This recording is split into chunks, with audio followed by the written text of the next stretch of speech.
Hello and welcome to the Whispering Worlds channel. How does James cope with the realization that the people closest to him, his wife and best friend, have betrayed his trust? What drives Emily to make the choices she does? And how does she rationalize her actions to herself and James? What makes Ethan's betrayal particularly painful for James? And how does Ethan justify his actions despite knowing the damage he caused? How does the theme of loneliness and emotional disconnect play a role in the decisions made by the characters?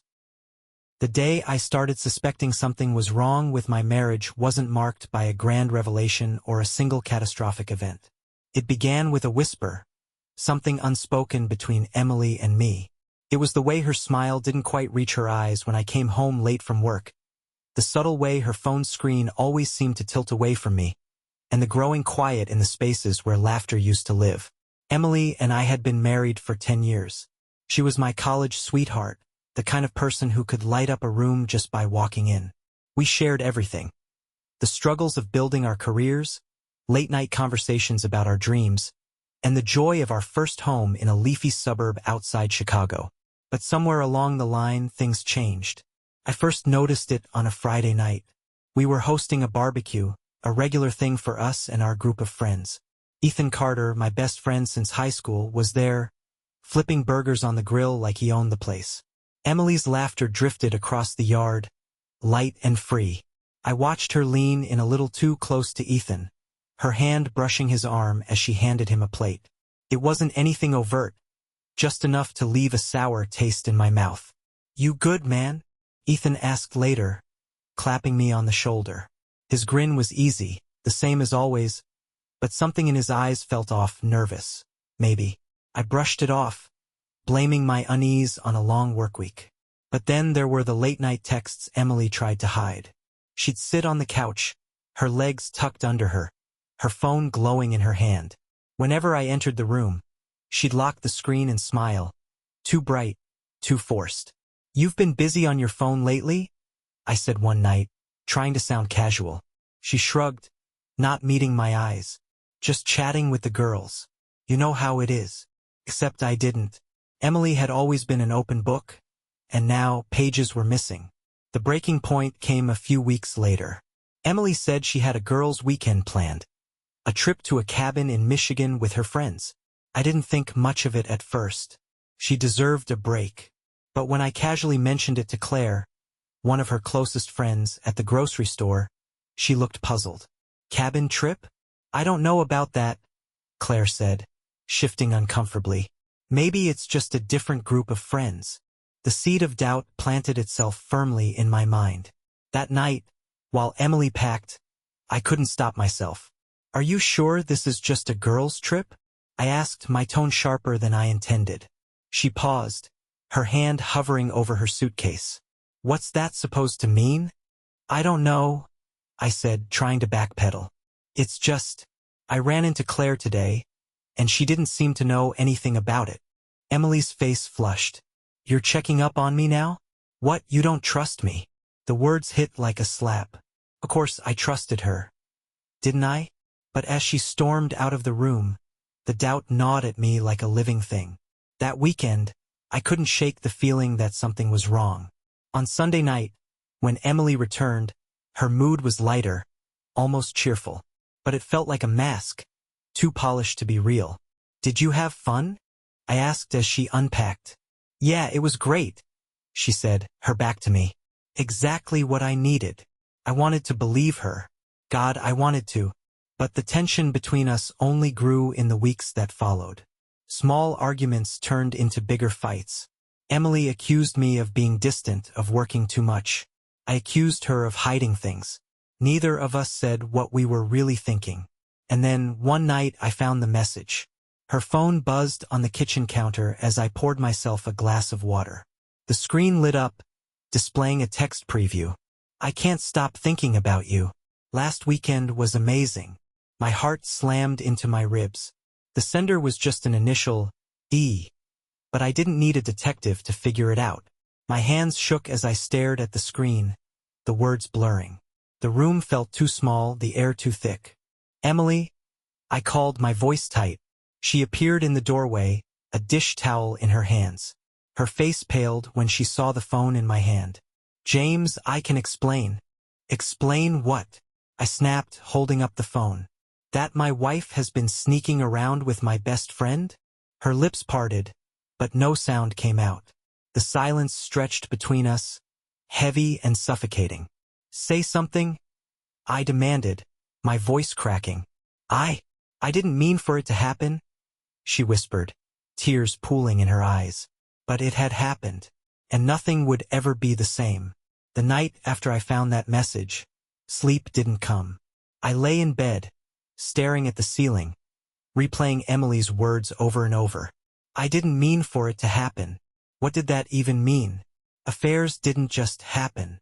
You didn't trip and fall into someone else's arms. My chest ached with anger, betrayal, and something else I couldn't quite name. Loss. Maybe. Loss of the life I thought we had. Loss of the Emily I thought I knew. She didn't come to bed that night. I heard her soft footsteps retreating down the hall to the guest room, her door clicking shut behind her. Good. I didn't want to see her. I didn't trust myself not to scream at her, not to let the boiling fury inside me spill out and destroy what little dignity we had left. The next morning, I sat at the kitchen table with a mug of coffee that had gone cold, staring blankly at the swirling patterns in the wood grain. Emily appeared in the doorway, her hair disheveled, her face pale. She looked like hell, and a bitter part of me was glad. I wanted her to feel as miserable as I did. "We need to talk," she said softly. I didn't look at her. "Yeah, we do." She sat across from me, wrapping her hands around a mug of tea like it was a lifeline. For a long time, neither of us spoke. The silence stretched, heavy and suffocating. "How long?" I finally asked, my voice like gravel. She flinched, staring down into her tea. "A few months." My stomach twisted. Months. Not weeks, not days. Months. Was it him? I pressed, though I already knew the answer. Emily nodded, her eyes filling with tears. "Yes, it was Ethan." I let out a harsh laugh, the sound bitter and humorless. "My best friend. My best damn friend, Emily." "I didn't plan for this, James," she said, her voice cracking. "I never wanted to hurt you."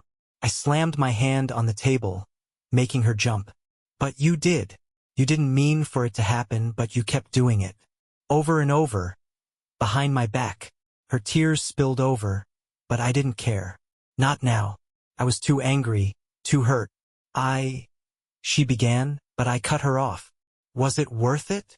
I asked, my voice low and venomous. "Was he worth destroying our marriage? Our life together?"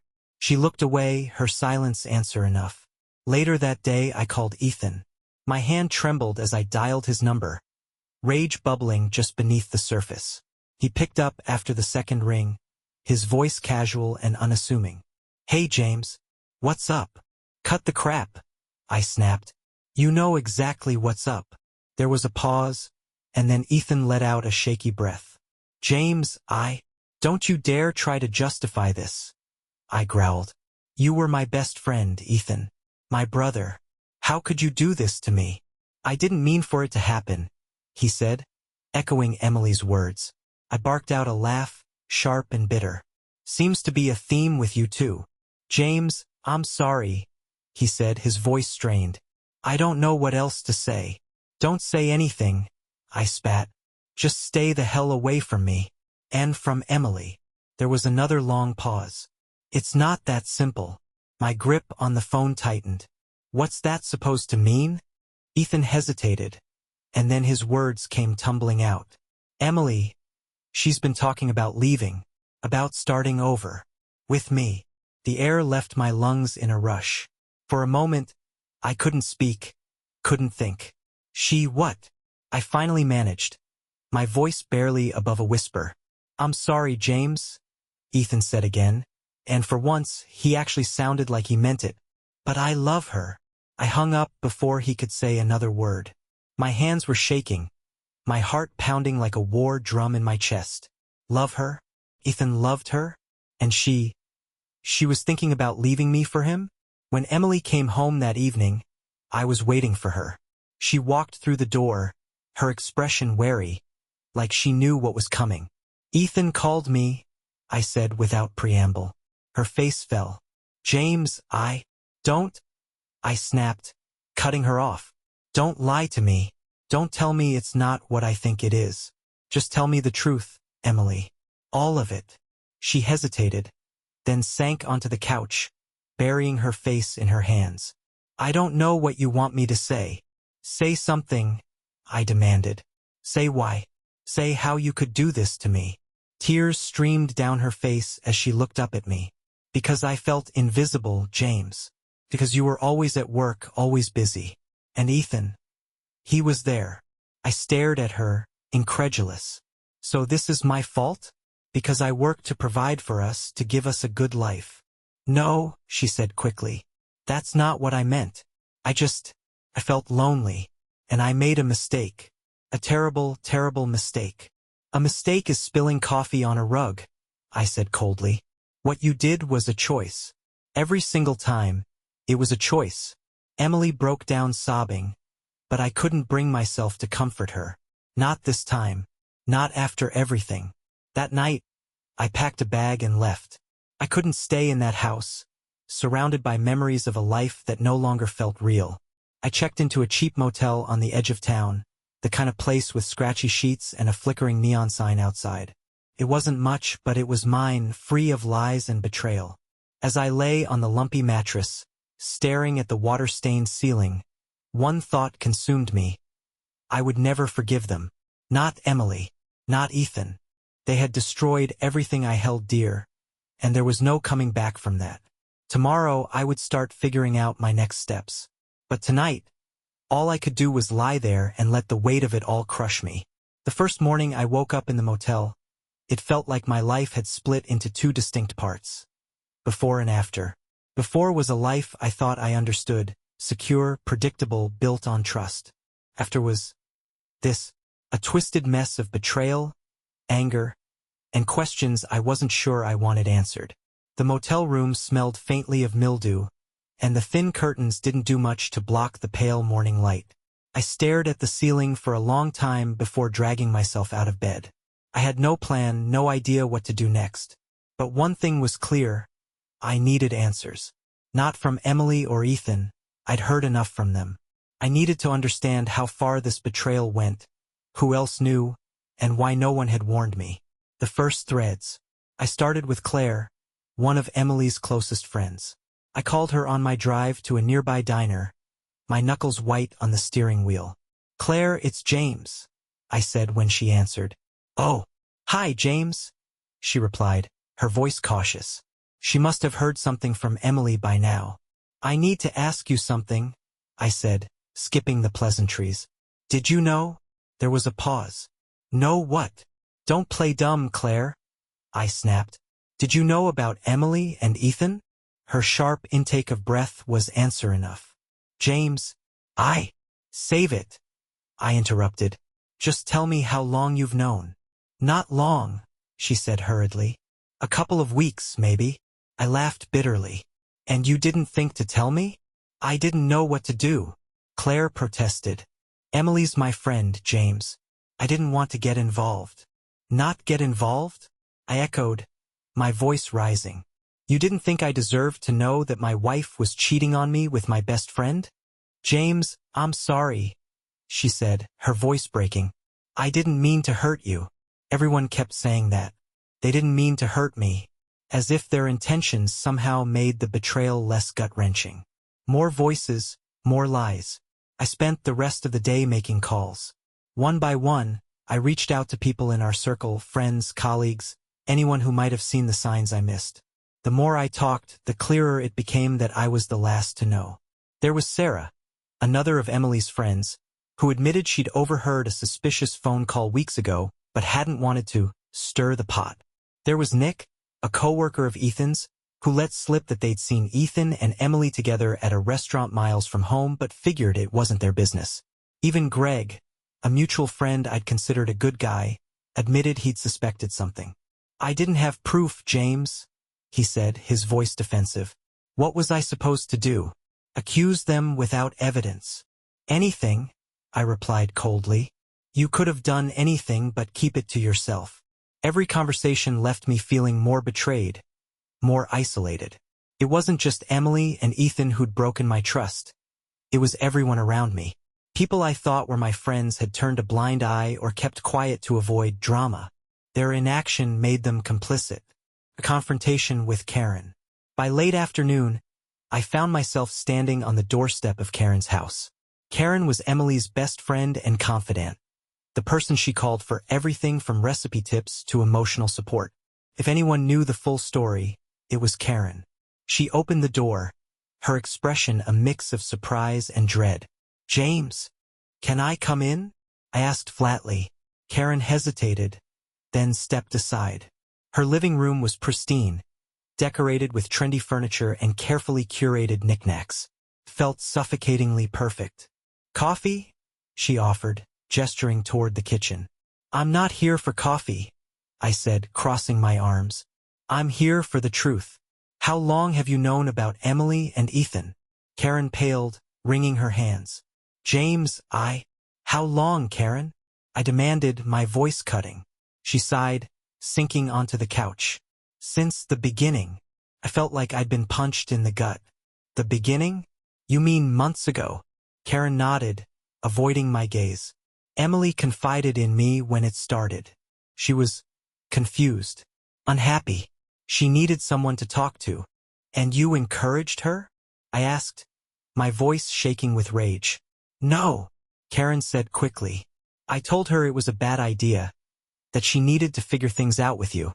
But she didn't listen." I stared at her, incredulous.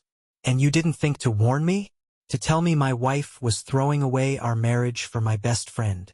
"It wasn't my place," Karen said weakly. "Wasn't your place?" I repeated, my voice rising. "Karen, you had a front row seat to my wife's betrayal, and you just sat there watching it happen." "I didn't know what to do," Karen said, tears streaming down her face. "Emily is my friend, James. I didn't want to betray her trust." "Betray her trust?" I shot back. "What about me? Or does my trust not matter?" Karen's silence was deafening. I shook my head, disgusted. The realization. That night, back in my motel room, I sat on the edge of the bed, staring at the cracked wallpaper. The anger was still there, hot and searing, but beneath it was something colder, something emptier. It wasn't just Emily and Ethan who had betrayed me. It was the entire web of relationships I'd spent years building. Friends who had laughed with me, shared meals with me, celebrated milestones with me. They had all known, or at least suspected. And they had all chosen silence. I had always prided myself on being a good judge of character, on surrounding myself with people I could trust. But now I wasn't sure I trusted anyone. This wasn't just the end of my marriage. It was the end of everything I thought I knew. When Ethan Carter looked at himself in the mirror, he hated what he saw. The reflection staring back wasn't just a man who'd betrayed his best friend. It was a coward. He adjusted his tie with trembling hands, the small movements giving him something to focus on other than the storm of guilt churning inside him. Ethan hadn't set out to destroy James Harper's life. In fact, he had once considered James the brother he never had. But somewhere along the way, that bond had unraveled, and he had been the one to pull the threads loose. The first step down. It had started so innocently. Emily had been venting one evening, her voice low and trembling as she confided in him about how distant James had become. Ethan had listened, offering a sympathetic ear. At first, that was all it was, two friends talking. He told himself he was helping, that he was just being there for her in a way James couldn't. But over time, those conversations grew longer, more intimate. Emily started calling him late at night, her voice soft and vulnerable. Ethan began looking forward to those calls in a way he shouldn't have. He told himself it was harmless. He told himself it didn't mean anything.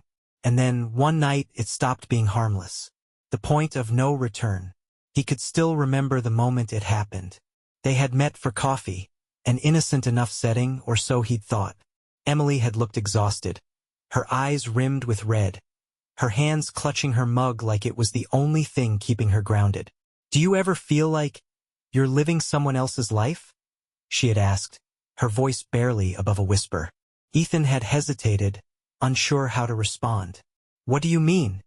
Emily had looked up at him then, her eyes glistening with unshed tears. I mean, do you ever feel like you're stuck in a life that's not yours? Like you're just pretending? He had opened his mouth to say something, anything, but the words had died in his throat when she reached across the table and touched his hand. It was such a small gesture, so simple, but in that moment, it had felt like the world stopped spinning. I don't know what I'm doing anymore, she had said, her voice breaking. Without thinking, Ethan had covered her hand with his. You're not alone. And just like that, the line between right and wrong had blurred. The rationalizations. In the weeks that followed, Ethan had become an expert at lying to himself. He told himself that he and Emily were just friends, that they were helping each other through difficult times. He told himself that James would understand if he knew how lonely Emily felt, how much she needed someone to lean on. But deep down, Ethan knew the truth. He knew that every stolen glance, every lingering touch, was a betrayal. And yet, he couldn't stop. Emily was like a drug and he was addicted. The first time they kissed, Ethan had been overwhelmed by equal parts exhilaration and shame. We shouldn't be doing this, he had whispered, even as his hands tangled in her hair. I know, Emily had replied, her voice trembling, but I can't help it. Neither of them could. The cracks start to show. By the time James found out, Ethan was a wreck. The guilt had been eating away at him for months, gnawing at the edges of his sanity. He had tried to pull back, to end things with Emily, but every time he saw her, he was drawn to her all over again. When James called him that day, Ethan had known what was coming. He had been dreading it for weeks, ever since Emily told him she couldn't keep lying anymore. But nothing could have prepared him for the fury in James's voice, the raw pain that laced every word. You were my best friend, James had said, his voice shaking with rage. How could you do this to me? Ethan had tried to explain, but there were no words that could make it right. I didn't mean for this to happen, he had said, hating how weak and pathetic he sounded. You didn't mean for it to happen? James had echoed, his voice rising. That's the best you've got? You didn't mean to destroy my life. Ethan had wanted to argue, to defend himself, but what could he say? James was right. He had destroyed everything. And for what? A love that had been doomed from the start. Emily's plans. After the call, Ethan had gone to see Emily. She was waiting for him at her house, her face pale and drawn. She looked just as wrecked as he felt. James knows, Ethan said as soon as he stepped inside. Emily nodded, her eyes filling with tears. I figured he would. I told him the truth. Ethan sank onto the couch, burying his face in his hands. What happens now? Emily hesitated, then sat down beside him. I don't know, but I've been thinking. About what? About us, she said, her voice soft. Maybe we could start over. Together. Ethan's heart twisted in his chest.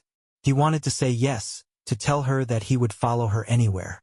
But then he thought about James, about the man who had been his friend, his brother. Could he really build a life with Emily knowing what they had done? I don't know if I can do this, he admitted, his voice barely above a whisper. Emily looked at him, her eyes searching his face. You love me, don't you? Ethan swallowed hard. Yes, I do. Then we'll figure it out, she said, her voice firm. We have to. But as Ethan sat there, holding her hand, he couldn't shake the feeling that they were standing on the edge of a cliff. And no matter which way they turned, there was no way to avoid the fall. I sat in my car outside Ethan's house, gripping the steering wheel so tightly my knuckles turned white. The engine hummed beneath me, but I couldn't bring myself to move. My heart pounded in my chest like a war drum, each beat a reminder of the rage boiling just beneath the surface. I had no plan, no script for what I was about to do. All I knew was that I needed to face him, to look Ethan in the eye and make him understand the destruction he'd caused. The confrontation. I killed the engine and stepped out of the car, my boots crunching against the gravel driveway. Ethan's house was eerily quiet, the kind of stillness that felt unnatural. My hand hovered over the doorbell for a moment before I pressed it, the chime echoing faintly inside. When the door opened, Ethan stood there, his face pale and drawn. For a second, we just stared at each other.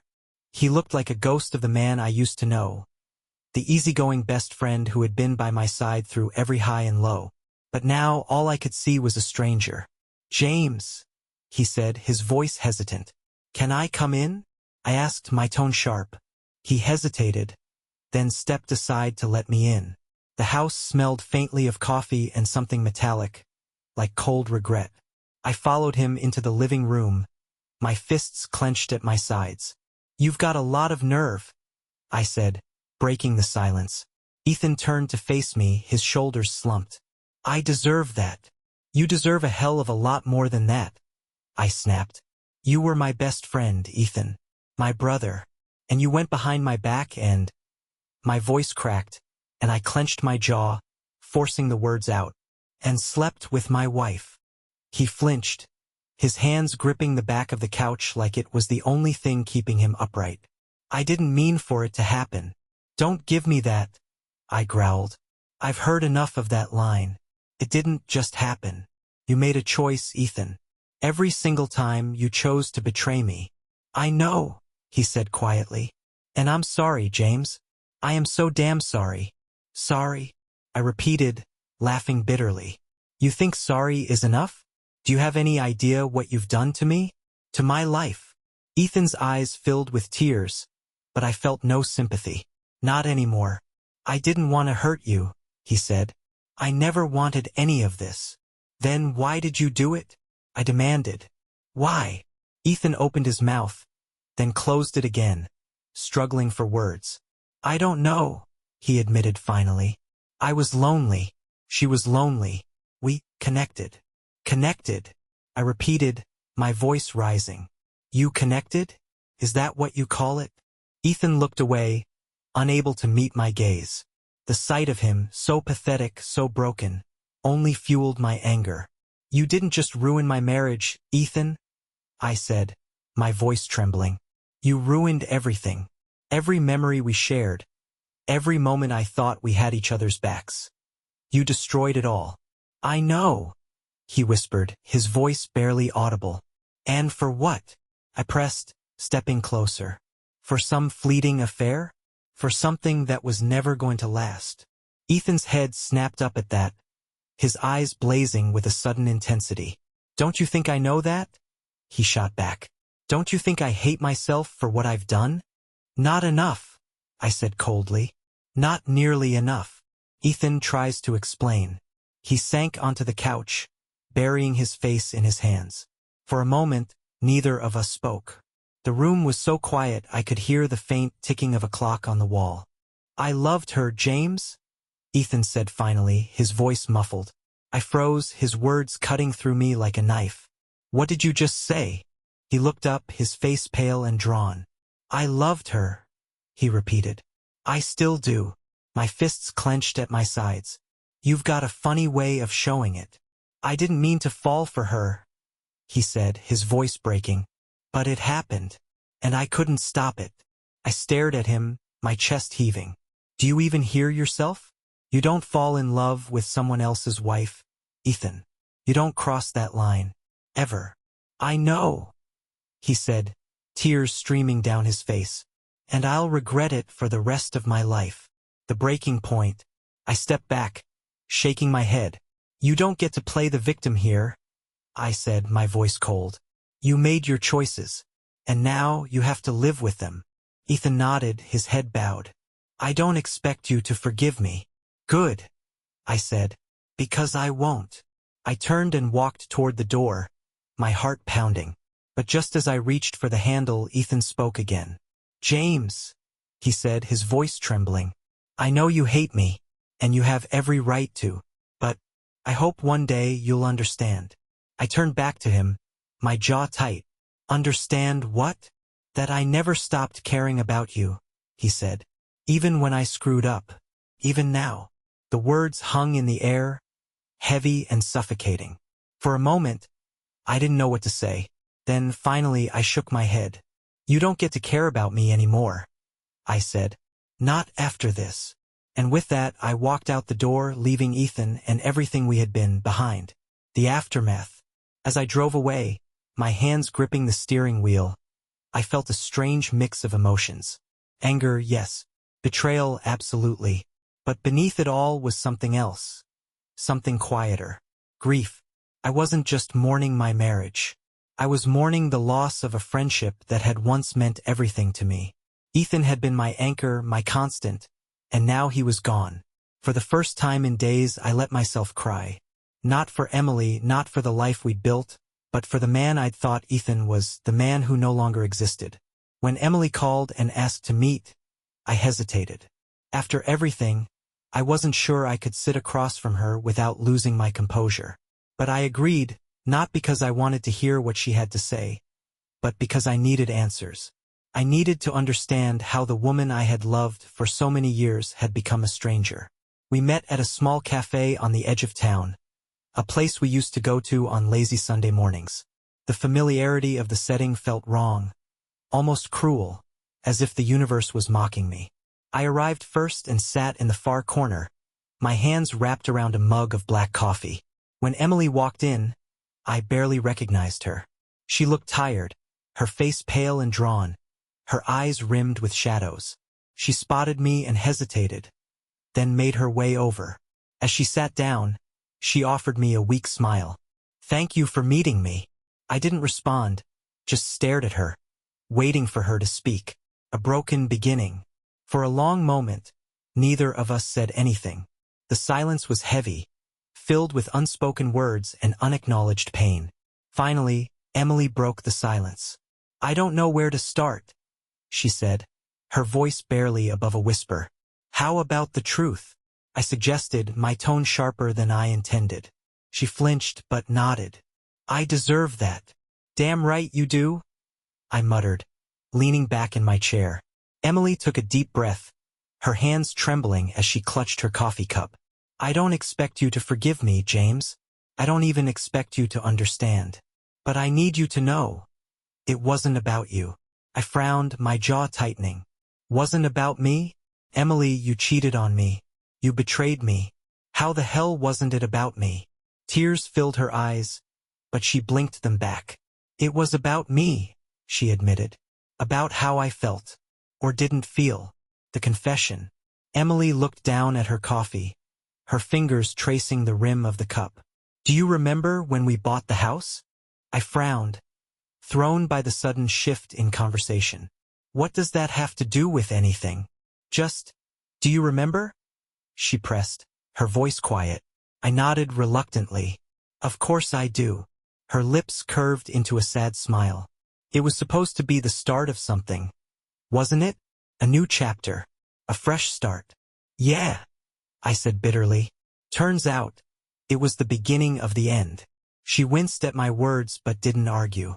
"I think that's when it started for me," she admitted. "The feeling that something was missing, that I was missing." I stared at her, my chest tightening. "What are you talking about?" Emily sighed, running a hand through her hair. "I don't know how to explain it, James.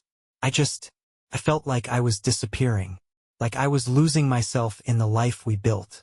You were always working, always busy, and I was just there, holding it all together." "That's not fair," I said, my voice rising. "I was working for us, Emily, to give us a good life." "I know," she said quickly, "and I appreciated it. I did. But it felt like we were living parallel lives, like we were going through the motions without really connecting."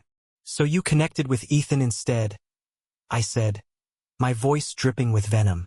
Her face crumpled, and for a moment, I thought she was going to cry. But she held it together, her hands gripping her cup so tightly her knuckles turned white. "I didn't mean for it to happen," she said softly. "There it is again," I snapped. "That excuse. You didn't mean for it to happen. But it did, Emily. And you let it happen." "I know," she said, her voice breaking.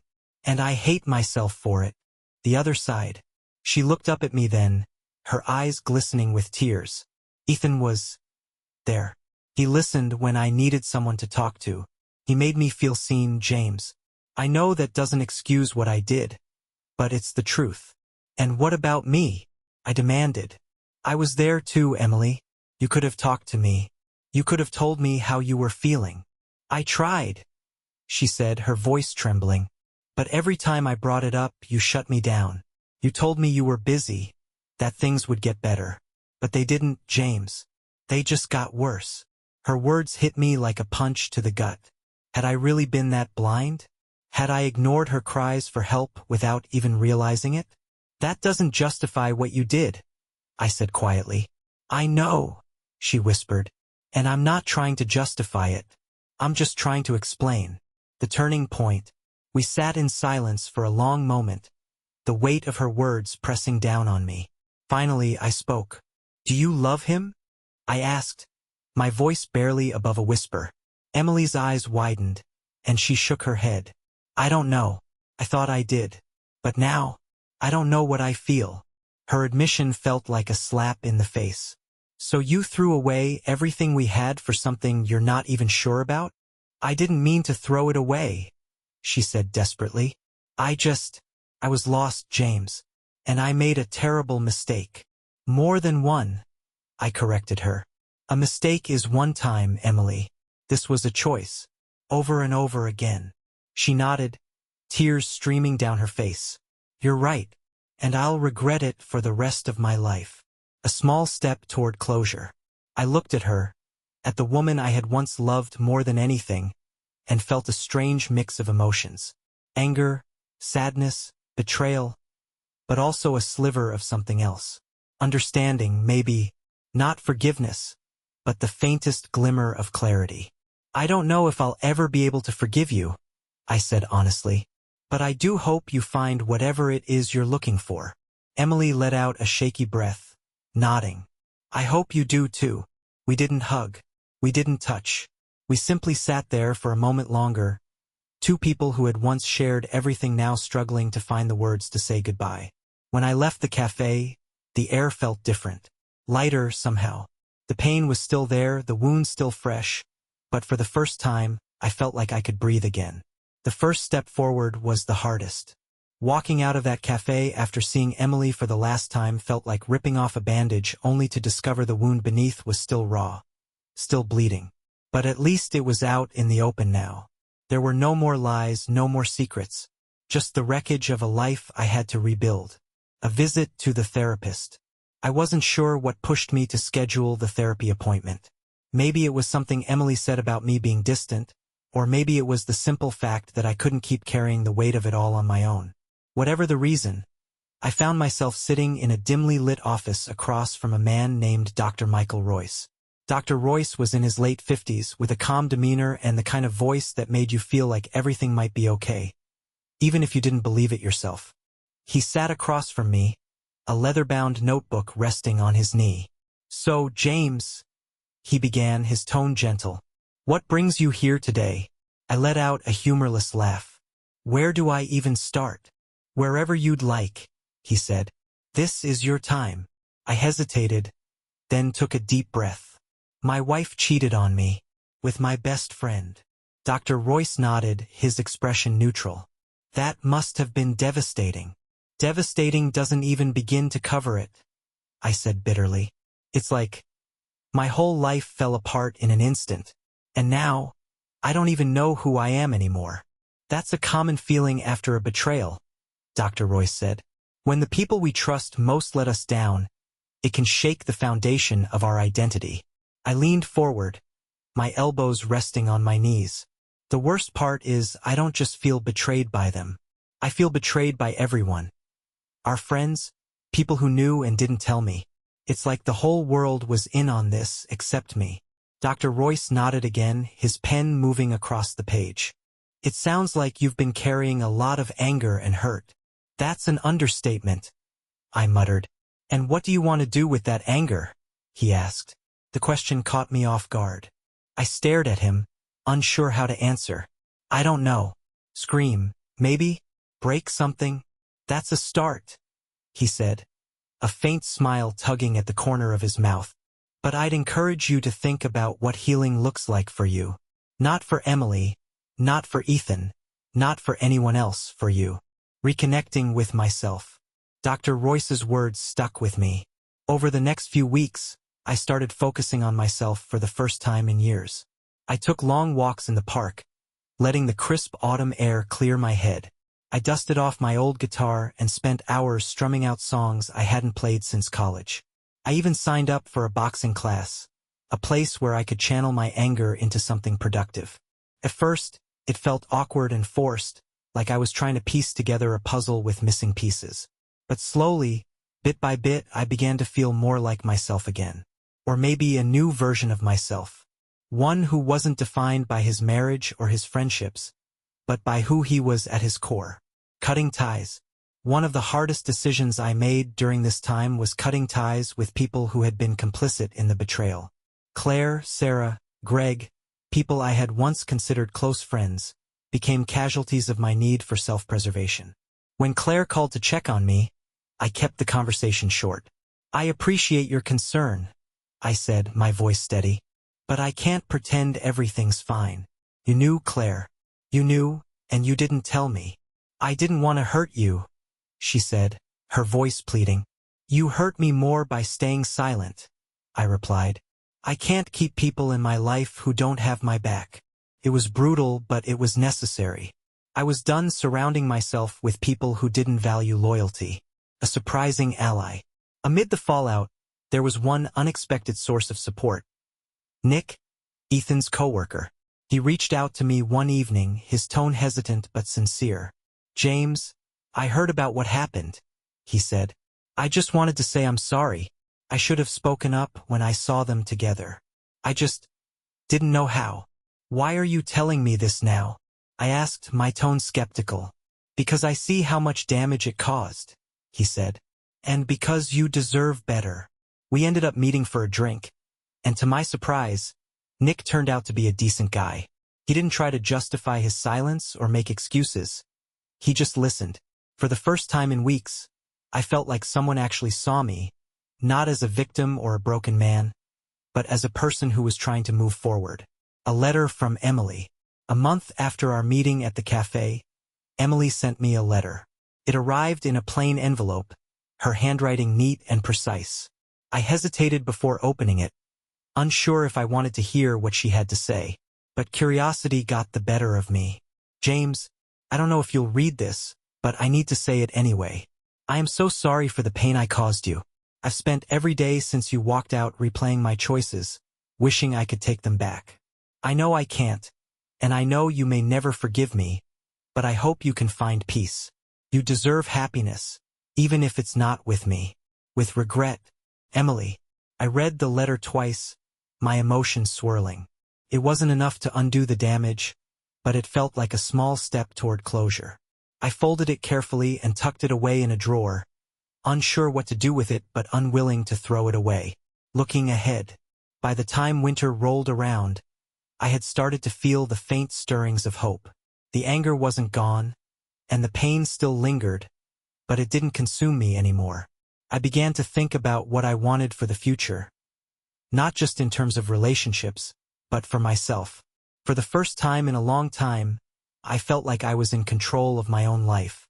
And while the road ahead was still uncertain, I knew one thing for sure. I was ready to keep walking.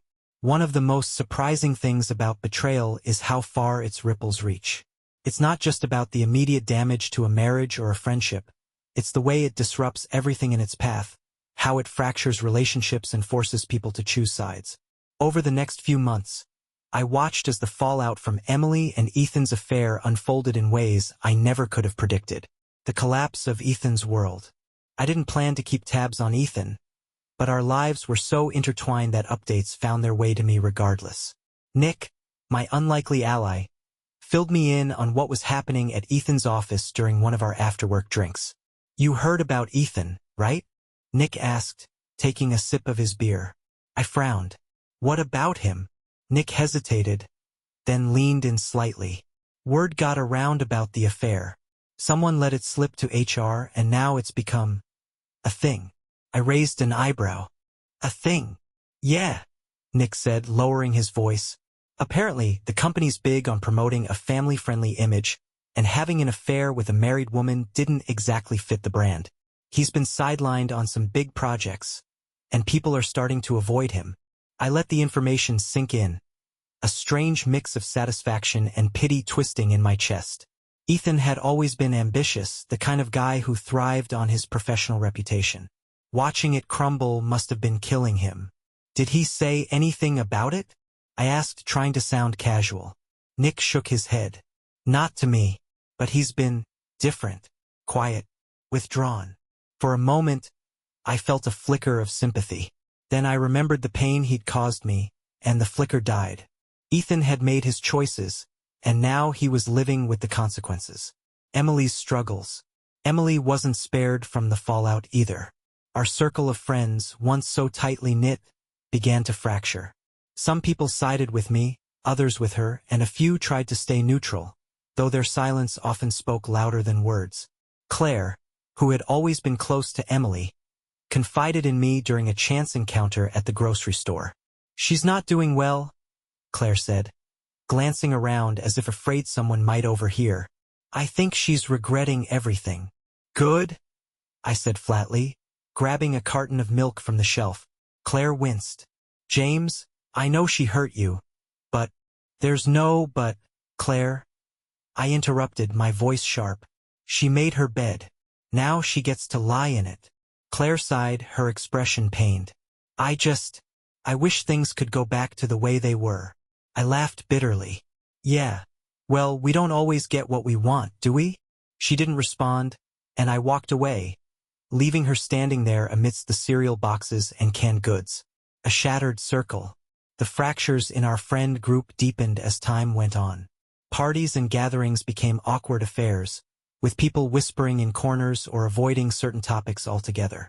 Eventually, the invitations stopped coming altogether, for both me and Emily. It was as if our collective pain had infected everyone around us, and no one wanted to deal with the fallout. I couldn't bring myself to care. I didn't need those people anymore. The ones who mattered, the ones who had stood by me, were still there. And the rest? They weren't worth my time. The unexpected apology. One evening, as I was locking up my apartment, my phone buzzed with an incoming call. I glanced at the screen and froze. It was Ethan. For a moment, I considered letting it go to voicemail, but something made me answer. What do you want? I asked, my tone cold. There was a long pause on the other end of the line. Then Ethan spoke, his voice low and strained. I wanted to say I'm sorry. Again. I rolled my eyes. You've said that already. It doesn't change anything. I know, he said quickly. I've been doing a lot of thinking. About what I did. About what I lost. And, I prompted, crossing my arms. And I realize now how badly I screwed up, he said, his voice breaking. I lost you, James. I lost the best friend I've ever had. And it's my fault. I clenched my jaw, anger flaring in my chest. You don't get to do this, Ethan. You don't get to call me up and play the victim. I'm not, he said, his voice desperate. I'm not asking for forgiveness or anything. I needed you to know that I'm sorry. For everything.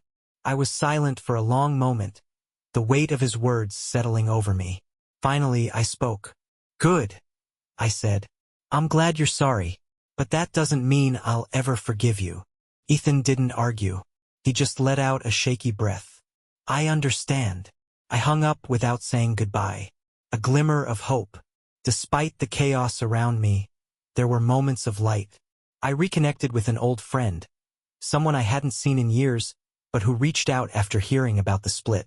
Her name was Jenna, and she had a way of making me laugh even when I felt like the world was crumbling around me. We started meeting for coffee, then dinners. There was no pressure, no expectations. Just two people finding comfort in each other's company. It wasn't romantic, not yet, but it was something. And for the first time in a long time, I felt a flicker of hope. Moving forward. As winter turned to spring, I found myself thinking less about Emily and Ethan and more about what lay ahead. The pain was still there, like a dull ache in the background, but it no longer consumed me. I was starting to rebuild piece by piece, and though the process was slow, it was steady. The betrayal had changed me. It had stripped away my illusions and forced me to confront parts of myself I'd been ignoring for years. But it hadn't broken me. And as I stood on the threshold of this new chapter, I realized something important. I was still standing. By the time spring fully arrived, the bitterness of winter, both in the weather and in my heart, began to thaw. Life didn't feel normal yet, but it felt possible. The ache of betrayal had dulled to something more manageable, and the pieces of my life I'd been carefully reconstructing began to take shape. It wasn't about forgetting what had happened. I knew I never would. But it was about learning to live with it, to let it be a part of my story without defining me. And in those moments of quiet clarity, I began to imagine a future I could be proud of. Rebuilding trust. One of the hardest things to accept after Emily's betrayal was that trust wouldn't come easily again. Not with anyone. Even simple interactions felt loaded, like there was always a risk of someone turning against me. But as I spent more time with Jenna, that guard I'd built so carefully started to come down. Jenna wasn't part of the old circle. She didn't know Emily or Ethan, and she hadn't been tangled in the mess. We'd met years ago through mutual friends, and while we'd never been particularly close, she'd reached out after hearing about the divorce. At first, it felt strange to reconnect, but Jenna had a way of making things feel uncomplicated. One evening, over dinner at a small Italian restaurant, she asked me the question I'd been dreading. "So," she said, swirling her wine glass, "how are you really doing with everything?" I hesitated, my fork hovering over my plate. "Do you want the polite answer or the real one?" She smiled gently. "The real one. Always." I set my fork down, leaning back in my chair. It's a mixed bag. Some days I feel like I'm moving on, like I've got everything under control. And then, out of nowhere, something reminds me of them, and it all comes rushing back. Jenna nodded, her expression thoughtful. "That's normal. Healing isn't linear, you know? It's okay to have bad days." "Yeah, I guess," I said, running a hand through my hair. "It's just hard to trust people again. To believe that someone isn't going to hurt me the way they did." Her gaze softened. "That's understandable. But you know what? You're here and you're trying. That's more than a lot of people can say." Her words stayed with me long after dinner, like a faint light cutting through the fog. Maybe trust didn't have to be an all-or-nothing deal. Maybe it was something you rebuilt slowly, piece by piece. Closing doors. I hadn't spoken to Emily since her letter, and part of me was okay with that. But as spring turned into summer, I realized there was still one loose end I needed to tie up. The house, the place we'd called home, was still in both our names. Selling it had been the obvious choice, but neither of us had taken the steps to make it happen. I reached out to her through email, keeping my tone formal and detached. "Emily, we need to finalize the sale of the house. Let me know when you're available to discuss this." She replied quickly, her response equally businesslike. "James, I agree. Let's meet with a realtor next week." When the day came, I felt an odd sense of dread pulling into the driveway. The house looked the same as it always had. Neatly trimmed hedges, freshly painted shutters, but it didn't feel like home anymore. It hadn't for a long time. Emily arrived shortly after I did, her expression unreadable. She looked different, somehow older maybe, or just weighed down by everything that had happened. We exchanged polite hellos but didn't say much else as the realtor walked us through the process. As we stood in the living room, waiting for the paperwork to be drawn up, Emily finally broke the silence. "Do you miss it?" she asked, her voice quiet. I looked around the room, at the faint scuffs on the walls from where our furniture used to be. "Sometimes," I admitted. "But it's not the same anymore." She nodded, her gaze distant. "I thought selling it would feel like losing something. But now, it feels like the right thing to do." "It is," I said firmly. "For both of us." We didn't linger after signing the papers. There were no tearful goodbyes, no dramatic moments. Just two people closing a chapter and walking away, turning the page. With the house sold and my ties to Emily officially severed, I felt a strange sense of relief. It wasn't just about letting go of the past. It was about making room for something new. Jenna and I started spending more time together. It wasn't a whirlwind romance or a dramatic love story, but it was steady and comforting. She made me laugh, challenged me to think differently, and never pushed me to move faster than I was ready for. One afternoon, we went hiking on a trail just outside the city. The sun was warm on my back, and the air smelled like pine and earth. As we reached the summit, Jenna turned to me, her face glowing with the kind of joy I hadn't felt in a long time. "You okay?" she asked, her voice soft. I nodded, taking in the view, the sprawling city below, the endless blue sky above. "Yeah," I said. "I think I am." A new perspective. Looking back, I realized that betrayal had taken a lot from me. My trust, my sense of stability, my belief in the people I thought I knew. But it had also given me something I hadn't expected. Clarity. It forced me to confront who I was, what I wanted, and what I deserved. I wasn't the same person I had been before, and that was okay. I was stronger now, more resilient.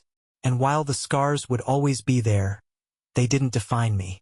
They were just part of my story, a story that was still being written. As summer faded into fall, I found myself looking forward to what lay ahead. The future wasn't certain, but for the first time in a long time it didn't scare me. It excited me, and that was enough. The final chapter of this part of my life came quietly, without the fanfare or drama I once thought it would require. It wasn't marked by a single moment but rather a series of small steps that, over time, created distance between the man I had been and the man I was becoming. By the time autumn rolled in, the crisp air carried with it a sense of renewal. The leaves were turning vibrant shades of red and gold, and as I stood at the park where I used to come to think, I felt something I hadn't felt in a long time: peace. Closure with Ethan. I hadn't spoken to Ethan since that strained phone call, but I knew our story couldn't end with silence. Not for his sake, but for mine. Carrying the weight of unresolved anger was like carrying a stone in my pocket. It might seem small at first, but over time, it dragged me down. When I reached out, his response was hesitant but immediate. We met at a bar neither of us had been to before, a neutral ground where the memories of our shared past couldn't taint the conversation. Ethan looked older, his face etched with lines of regret. He nursed a beer as I sat across from him, the silence between us thick and uncomfortable. "Thanks for meeting me," he said, his voice subdued. I nodded, not bothering with pleasantries. "I didn't come here for you, Ethan. I came for me." He swallowed hard, his hands gripping the glass. "I get that. And I'm sorry, James, for everything. I know I've said it before, but..." I held up a hand, stopping him. "I don't need to hear it again.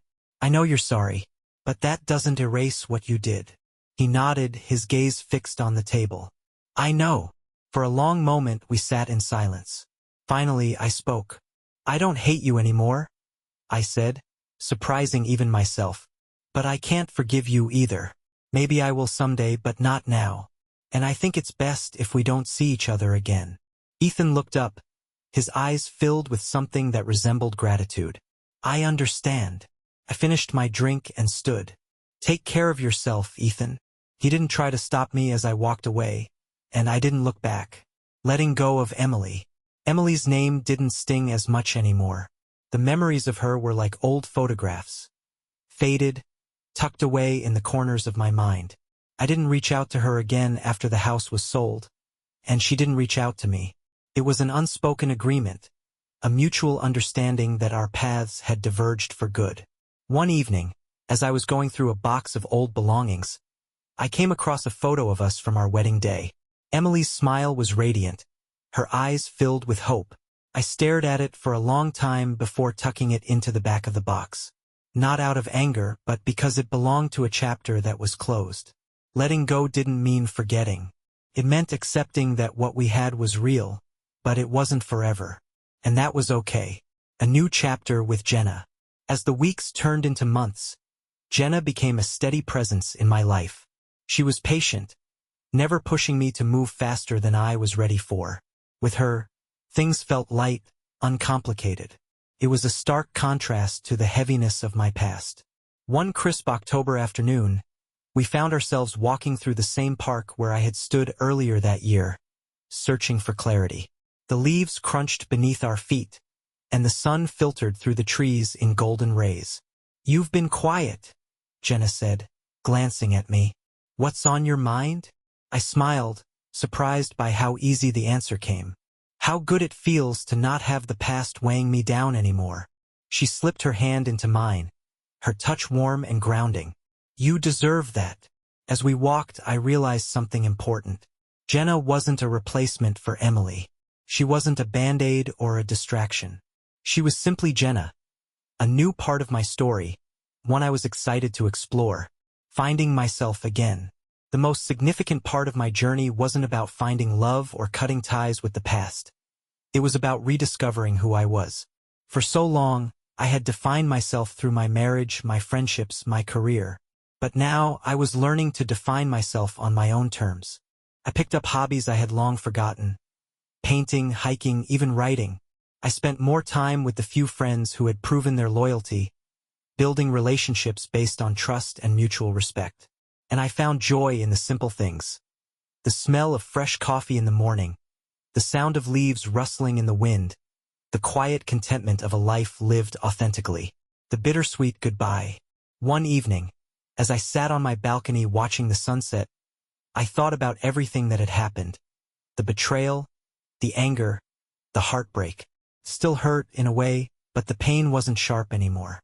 It was like a dull ache, a reminder of how far I'd come. I raised a glass to the horizon, to the people who had hurt me, and to the man I had become despite it all. "Goodbye," I whispered, not to them, but to the version of myself I had left behind.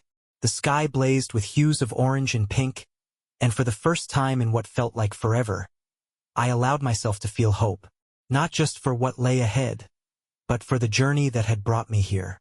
Because in the end, life wasn't about the chapters we closed, it was about the ones we had yet to write. Dear listeners, please share your thoughts in the comments section below, and don't forget to like, share, and subscribe to the channel.